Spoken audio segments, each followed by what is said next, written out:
Not everything does what it seems to do. The walls were quite warm, with the sun shining, blasting its rays everywhere. Our logo had a bell. Well, it wasn't a bell. It was rather a representation of a bell.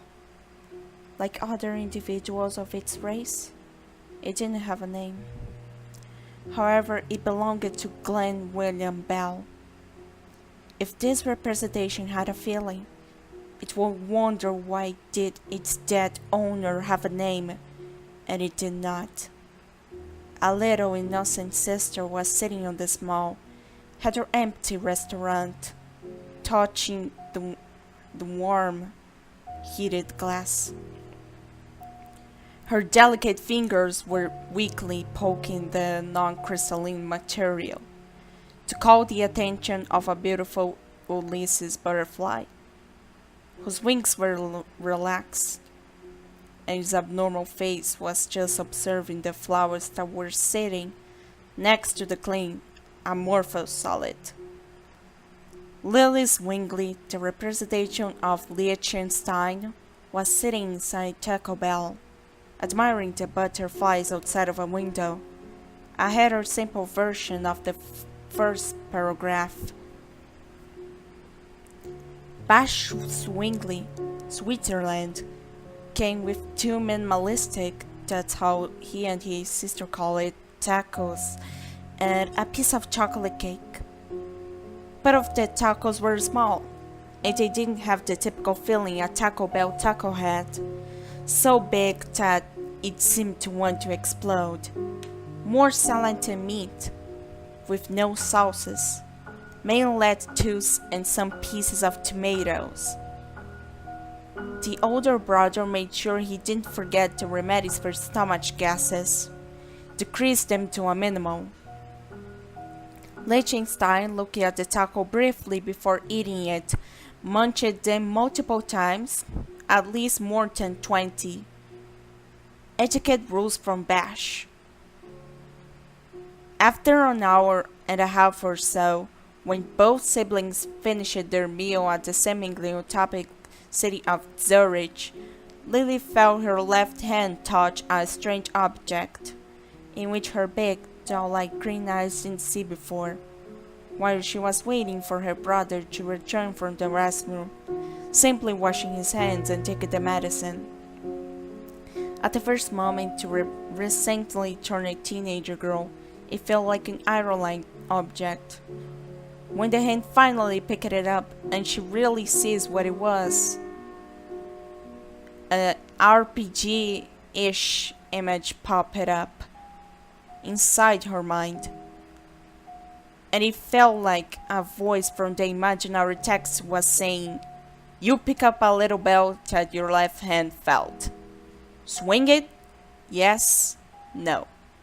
To not look impolite, Liechtenstein put the bell inside her little, heart-shaped white purse to play with it at home. At the same moment, she saw her brother with his natural, serious expression, politely putting a single white, dull, circle-shaped pill on the table. The sister knew what to do.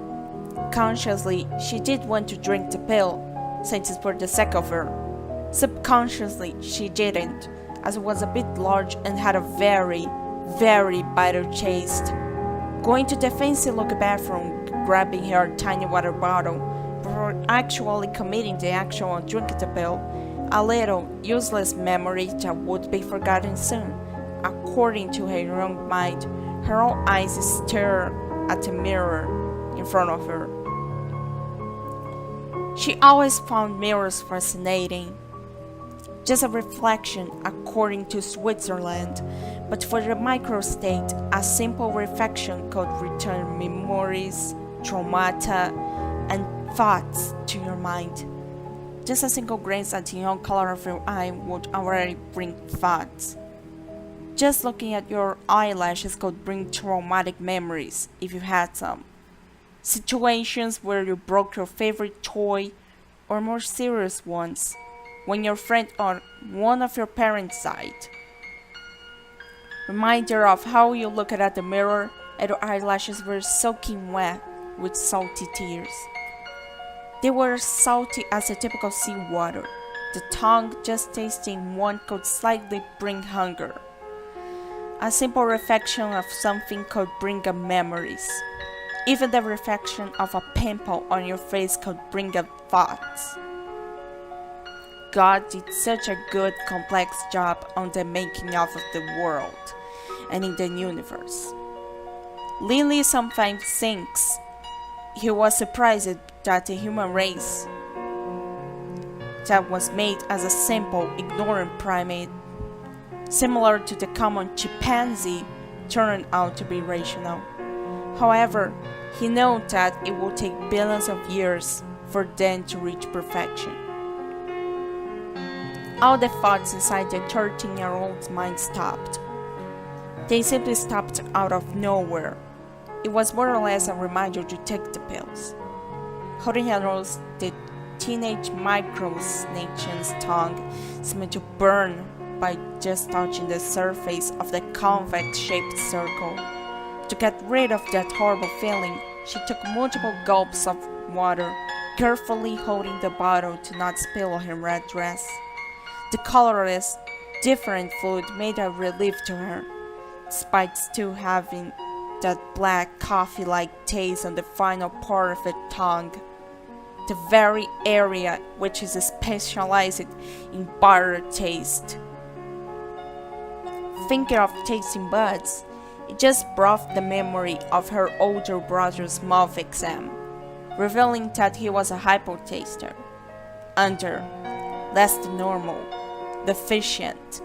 That's why he simply said that the sandwich he ate tastes like sandwich. He wasn't sure what taste was like. Liechtenstein returned to from the bathroom with other thoughts, and a bit of excitation to play with the small bell, happily taking her older brother's hand to go to the car and to return home. Smiling at the blue mid-sky, other thoughts go to her mind. The brief reflection of her green eyes that wanted to disappear from the window set the chain of thoughts even more. This time, it was her imagination. To dream of stepping and making balls of frozen versions of raindrops and look at some of these beautiful individuals who didn't fall to the ground yet. Snowflakes. What if each snowflake represented the life of each person, or the memories of everyone? And the most beautiful ones being from the most revolutionary, intelligent, kindest people. The term special snowflake would only belong to the snowflake, representing Jesus of Nazareth, she thought. Looking at the night, dark sky, bursting rainbow-like rays in multiple shades of red, pink, white, and green. It even had that beautiful name, the Aurora. A beautiful name for a beautiful phenomenon, she thought. The rays would be slowly flying around the sky, expanding, seeming to want to replace the actual blue sky. It was a true beauty for Lily Zwingli. Like it was a truly supernatural magic world. Each of the rays would make the clouds seem darker and blacker, but you would like to see the beautiful vision of stars in a pink and green sky, sleeping early and waking up early. She would love to silently and calmly play in the snow at 5 a.m. just to see the Aurora Australis. What if auroras actually represent signs of hope? She thought. At sunset, it would be a message that the sun would appear again tomorrow, with or without clouds to lighten up your day, and at sunrise it would say to not be sad. It will say to have hope. We have hope. It won't be a proof it would appear again. The Macronation could believe her eyes couldn't be able such a wonderful thing such as the sun, only with sunglasses. Our own star receives respect, her 13-year-old mind said. It can give hope and love for people. It illuminates everything by its way. If only there was a way to truly see it, as NASA revealed it to our star was actually white and not yellow. Then what colors are Sirius, Pollux, Rigel, Peso Star, and Antares are? Maybe Sirius is actually blue, Pollux is pink, and Rigel is green. She'd love to see blue, pink, and green stars. Green as stars' real colors.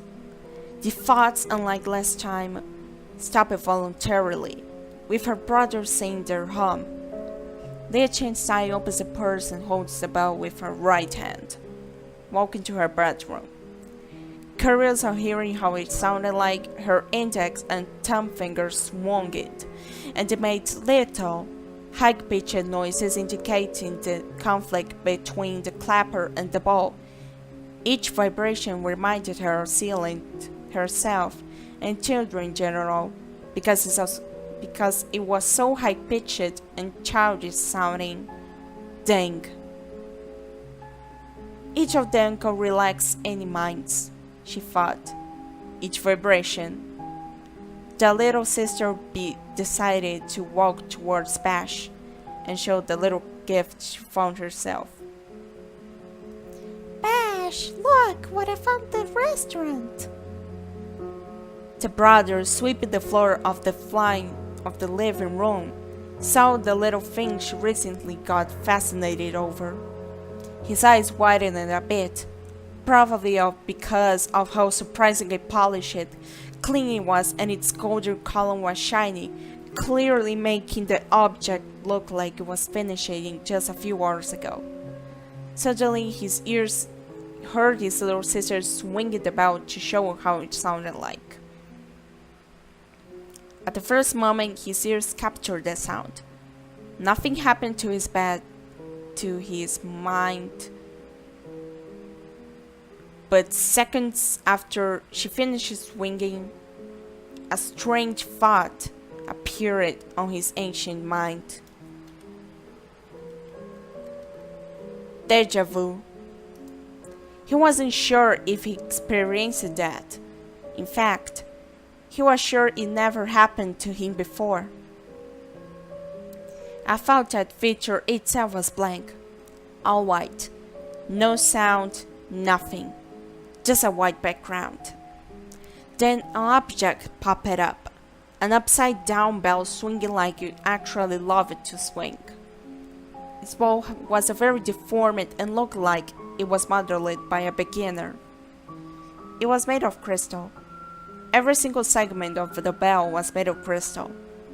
Each time the clapper conflicted with the ball, it made a deep but soft, soothing, and calm sound. It was singing. Switzerland seemed to look a bit shocked, looking at everything around the room. It's actually very nice to see it. However, the brother seemed to go so confused that Lily still remained questioning herself. What's wrong, Bash? Never mind, Lily. It's just a strange thought. That's all. That's a strange. I had this weird thought too. Some upside-down bell that wanted to sing along with this little bell. It would be great to see two bells singing in harmony. Switzerland didn't reply. He just became even more shocked inside. Did she also have this thought? His mind questioned it. Maybe the bell was supernatural or something. No, that won't be true, just an over-the-top conclusion. It's just a coincidence. I'm sure it's just a coincidence. I hope that. The rest of the day developed typically, just like any other days ever. It wasn't abnormal, unlike the Precambrian period, where the day actually went faster and was 22 hours long. Tidal effects? Maybe. The Earth rotated, developing night and dawn for Switzerland and Europe. Lily's Wingley simply had the typical dream, surreal, strange, and bizarre. A SSB. That's how she calls it. Sometimes she dreams that she's a whale, swimming around the sea, with her brother. This dream that she had was one of them. However, strangely, everything was on fire, and the sea was intensely boiling. She hugged her brother, which told her not to be scared, and suddenly pointed out a border around them that came out of nowhere, just like the neutral border in Switzerland. It was like the fire was begging to come inside the border, but couldn't. Lily.